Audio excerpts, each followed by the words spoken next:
এবার আমি বক্তব্য রাখার জন্য সংক্ষেপে অনুরোধ করবো জয়নগর বিধানসভার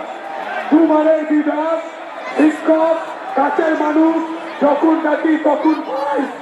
প্রিয় নেত্রী মমতা বন্দ্যোপাধ্যায় এবং আমাদের প্রিয় নেতা অভিষেক বন্দ্যোপাধ্যায় শ্রেষ্ঠ প্রার্থী শিক্ষক বিশ্বনাথ দাস মহাশয়কে।